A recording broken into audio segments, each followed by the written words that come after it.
le cancer du sein, quelles sont les mesures à faire pour faire un dépistage précoce? En sachant que le cancer du sein est un cancer qu'on appelle un bon cancer par rapport au traitement parce qu'il guérit à 100%, à condition qu'il soit dépisté tôt et pris en charge. Il y a beaucoup de femmes, moi j'en connais déjà beaucoup, qui ont été dépistées, traitées et qui sont guéries de leur cancer du sein. La condition, c'est le dépistage précoce. Comment faire pour dépister? Quelles sont les mesures à mettre en place pour faire un dépistage précoce? C'est tout l'intérêt de cet exposé aujourd'hui. C'est qu'est-ce qu'il faut avoir comme habitude de dépistage pour dépister tôt un nodule et aller le prendre en charge. Qu'est-ce qu'il faut faire? Oui, Madame Camara. Palpation. Oui. Palper les seins. Oui. Regardez. Autopalpation. L'autopalpation. Mammographie. Ouais. Qui peut m'expliquer comment ça se passe, l'autopalpation? Ne me dites surtout pas que vous ne savez pas le faire. Alors là, si on me dit qu'on ne sait pas faire l'autopalpation à votre âge, on va arrêter l'exposé. J'en vois qui font comme ça. Autopalpation des seins. C'est vous qui palpez vos seins. L'auto, c'est vous. Palpation des seins. Mais comment ça se fait? Oui, Adjaratou. On soulève la main. On fait avec des attouchements au rebord du sein pour voir s'il y a des nodules. Ok. En soulevant la main, on soulève la main et on prend l'autre main pour faire.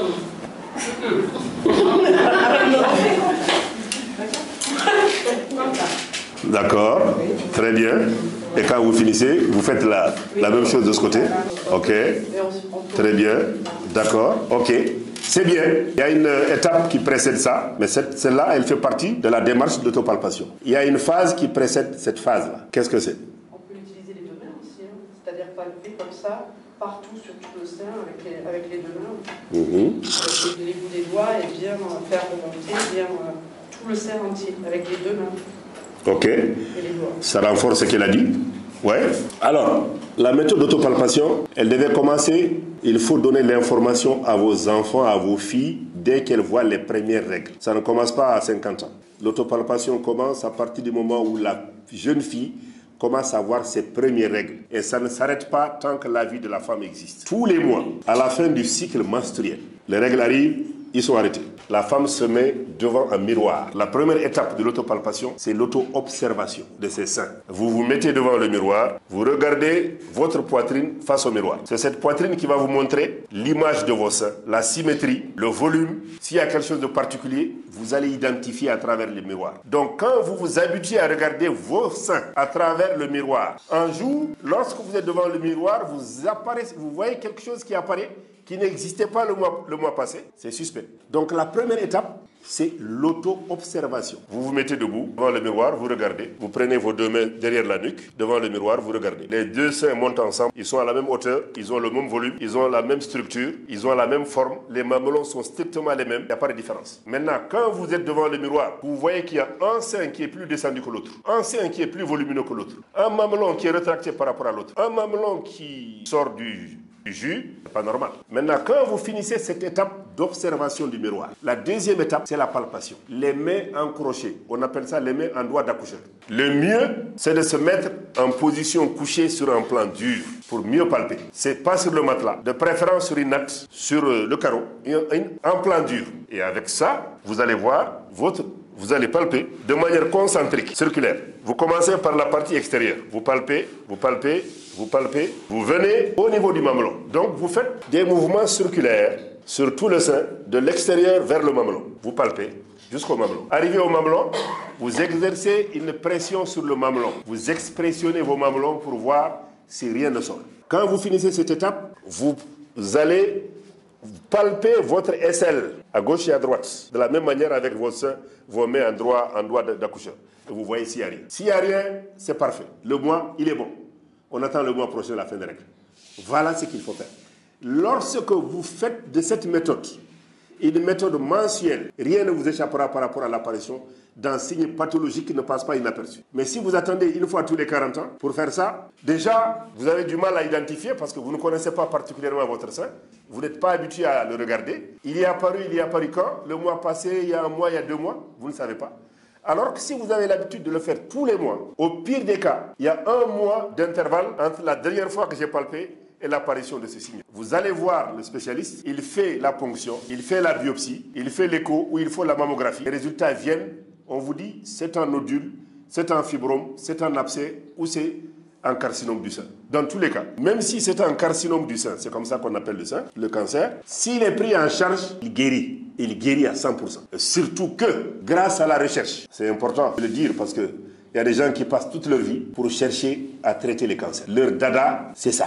Il y a des gens également qui passent toute leur vie à financer la recherche, des philanthropes. Ils prennent leur argent, toute la fortune qu'ils ont du monde, pour le mettre au service des chercheurs, pour que les chercheurs passent leur vie à chercher et qu'ils trouvent les molécules qui luttent efficacement contre les cancers. Aujourd'hui, il y a ce qu'on appelle la thérapie ciblée. C'est la dernière en date, la thérapie ciblée. C'est des médicaments qui sont extrêmement efficaces sur le cancer du sein, qui ont moins d'effets secondaires, qui donnent d'excellents résultats. Avant la thérapie ciblée, il y avait l'hormonothérapie, qui est également une méthode extraordinairement efficace qui lutte contre les cancers du sein. Condition dépistage précoce, prise en charge précoce. C'est ça la condition. Donc c'est important que ce message-là, ce message il passe. C'est important que ce message passe. Vous faites passer ce message autour de vous, pour vos filles, pour vos voisines, pour vos amis. Autopalpation du sein tous les mois après les menstruations. Si on retient que ça, on a tout retenu. Bon, les différents traitements, il existe. La chirurgie, la chimio, la radiothérapie, l'hormonothérapie, etc., etc. Ça, c'est des méthodes qui existent. Donc, il faudra...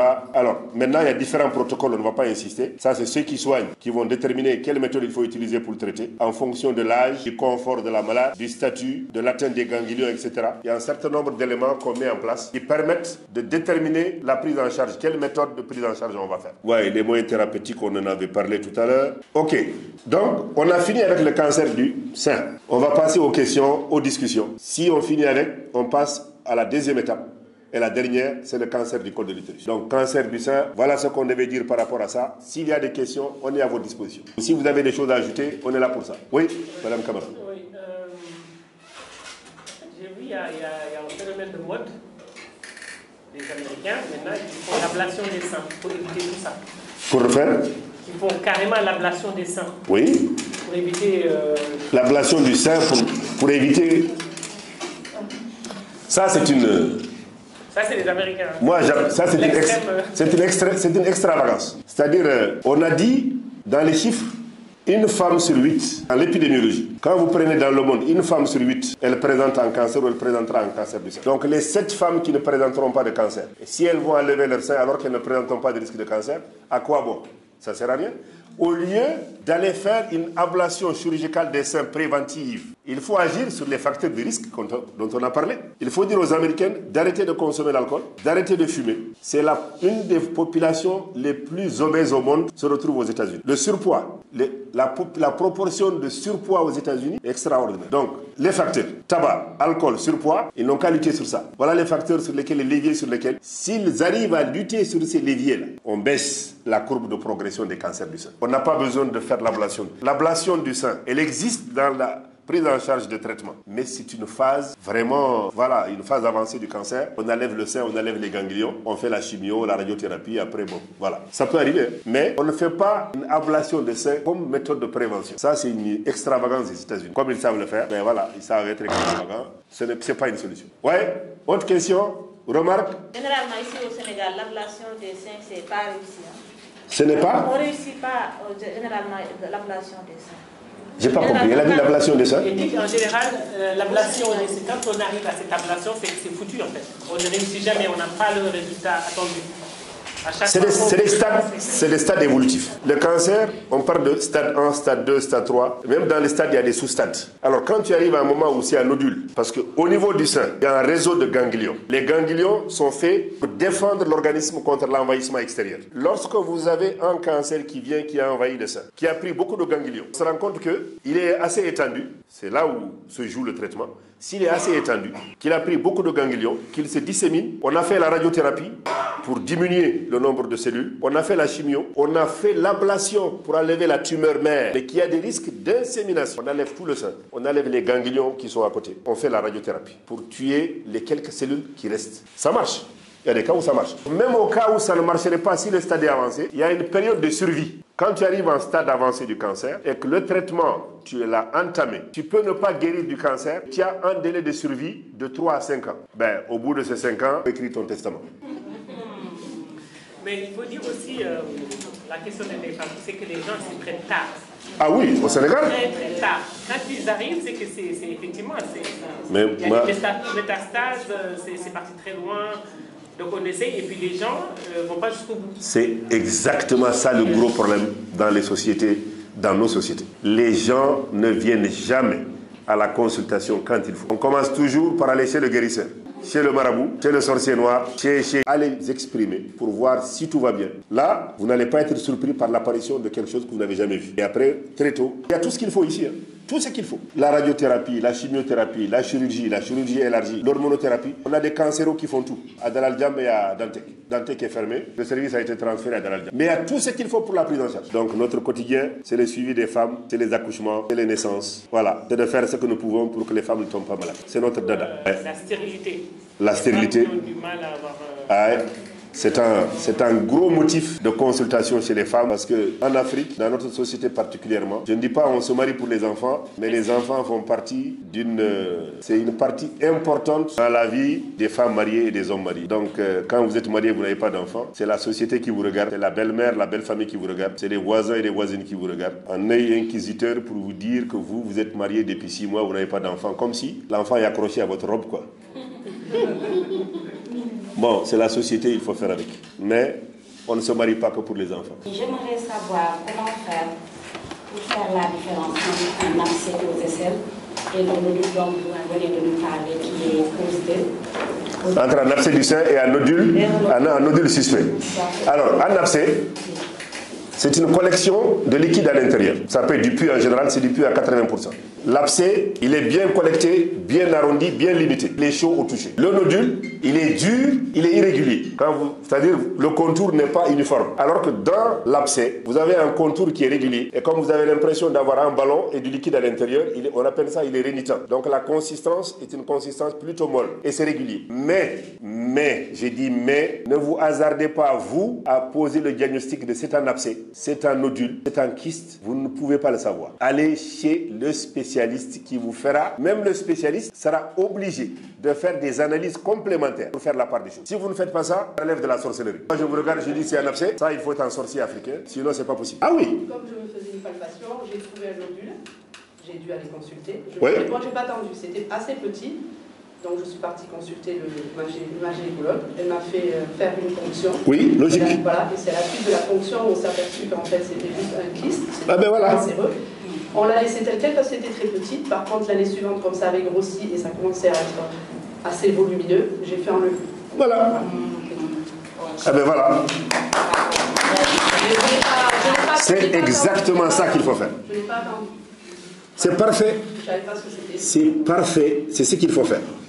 Parce que même le médecin, s'il n'a pas les résultats de la ponction, il ne pourra pas être formel. Si la ponction arrive, il vous dit non, hasardez pas vous à poser le diagnostic, c'est un qui, c'est un abcès. Vous ne pouvez pas. Il ne faut pas essayer ça, vous ne pouvez pas.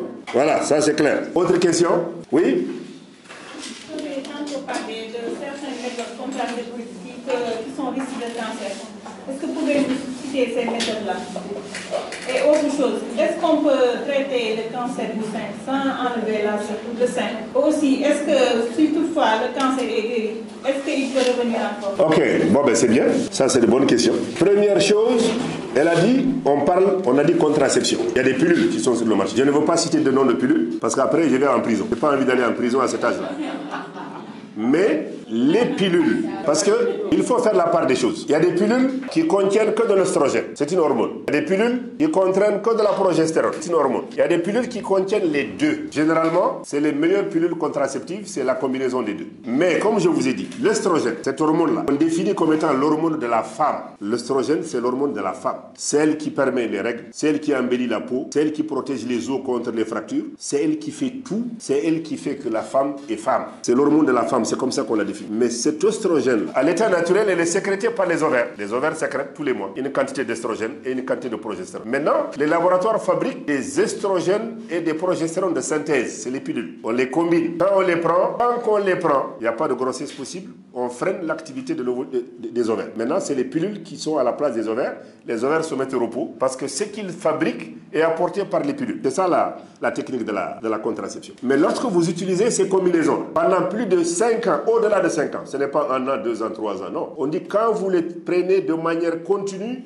au-delà de 5 ans, il y a un risque de survenue de cancer. Donc, on ne vous demande pas de ne pas les prendre, mais quand vous les prenez, ne dépassez pas 5 ans de combinaison aux pilules. Prenez-les 1 an, 2 ans, 3 ans et arrêtez. Prenez une autre méthode, mais ne prenez pas les pilules pendant 5 ans au-delà. Si vous devez faire la contraception à long terme, prenez la pilule pendant 2 ans, 3 ans, arrêtez, prenez d'autres méthodes. Maintenant, il y a d'autres pilules qui existent. C'est des pilules à base de progestérone. La progestérone, c'est l'hormone qui contrebalance l'effet de l'oestrogène. C'est cette hormone qu'on donne aux femmes lorsqu'elles sont allaitantes pour faire la contraception. Mais éviter également de casser la production du lait. Parce que l'oestrogène, combiné avec la progestérone chez la femme, pendant la femme qui allaite, chez la femme qui allaite, peut casser la production de lait, diminuer la production de lait.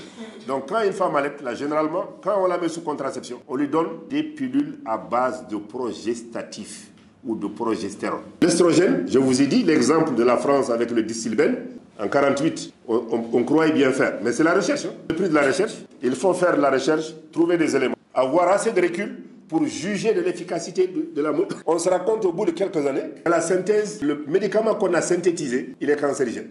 Il est cancérigène, on l'a su 40 ans après. Donc, madame, voilà ce que je veux dire. Les pilules, elles existent, elles peuvent être prises en toute confiance. Ne dépassez pas un délai de 5 ans lorsque vous décidez de prendre les combinaisons œstroprogestatifs. Point. Maintenant, deuxième question, vous avez dit sans faire l'ablation. Bien sûr. Lorsque la méthode d'autopalpation est devenue un quotidien chez la femme et qu'elle se rende compte qu'il y a l'apparition d'un nodule, qu'elle aille chez le médecin, on n'arrive pas à l'ablation du sein. L'ablation du sein, c'est dans un stade évolutif. Ce n'est pas une méthode de traitement tout de suite et maintenant. Ça arrive à un moment où on ne peut pas. Le nodule a dépassé un stade, il a pris beaucoup de ganglions, il s'est étendu. Les cellules ont commencé à se disséminer. On arrête. On enlève la glande mammaire. On enlève les ganglions avec. On racle tous les ganglions de l'aisselle et de la zone. On enlève. C'est l'ablation totale du sein. Mais on peut enlever un sein à une femme et qu'elle vive 10 ans après. Mais sa dernière question là. Si ça peut arriver, on peut. Les récidives de cancer existent. Ça existe. Les récidives de cancer. C'est-à-dire, vous faites un cancer, vous le traitez, il est guéri. Il y a un suivi, on ne vous abandonne jamais. En général, si vous êtes suivi, on ne vous abandonne pas. On vous donne des délais, 1 an, 2 ans, 5 ans, pour que vous venez, des bilans à faire pour voir s'il n'y a pas de métastase, il n'y a pas de récidive. Les récidives sont possibles, même si elles sont rares. C'est-à-dire, la maladie peut revenir, on appelle ça une récidive. C'est possible. Elle n'est pas fréquente, mais elle existe. Voilà. Il ne faut pas être dans la fourchette de personnes qui ont les chances d'avoir des récidives après un traitement réussi. Mais c'est possible. C'est une bonne question. Moi, je voudrais revenir sur les contraceptions. Oui. Par exemple, si c'est un signe. C'est bien, ça intéresse toutes les femmes. De toute façon, c'est intéressant. Si on prend des pilules, c'est à long terme.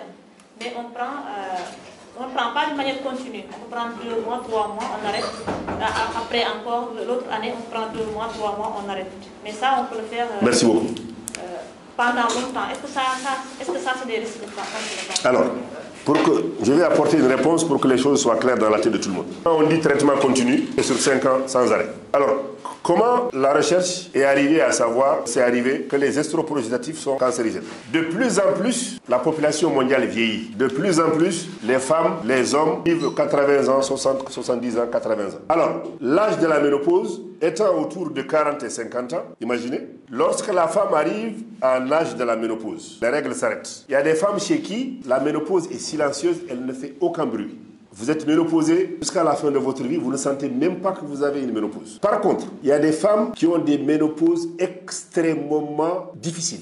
Très difficiles, parce qu'il y a des manifestations cliniques de bouffées de chaleur, de céphalée, d'insomnie, de nervosité. Parfois, j'ai vu des femmes ménopausées qui sont tellement gênées par la ménopause que parfois elles se dénudent. Elles se bagarrent avec toute la famille, avec tout le quartier. On a l'impression que derrière, voilà, c'est une maladie liée à un djinn ou à un sorcier. alors que c'est la ménopause. Maintenant, il y a des traitements qu'on appelle un traitement hormonal substitutif. C'est-à-dire les règles qui se sont arrêtées, qui ont entraîné des gènes dans la vie de la femme. On leur donne des pilules, des combinés estroprogestatifs qui vont faire comme si cette femme continue à avoir ses règles le reste de sa vie. Chez ces femmes-là, elles peuvent utiliser ces pilules pendant 5 ans, pendant 10 ans. Elles ont l'impression d'avoir des règles. Parfois, le traitement est continu, sans arrêt, pour ne pas avoir les règles, mais pour ne pas avoir de manifestation. C'est dans cette population de femmes qu'on s'est rendu compte qu'au-delà de la prise de 5 ans, il y a un risque de survenue de cancer. Ce n'est pas je l'ai pris 2 mois dans l'année, mon mari est à l'étranger, il revient l'année prochaine, je le prends dans 2 mois, il repart il repense à l'étranger. Non, c'est pas dans ce cas. Dans ce cas, vous pouvez prendre la pilule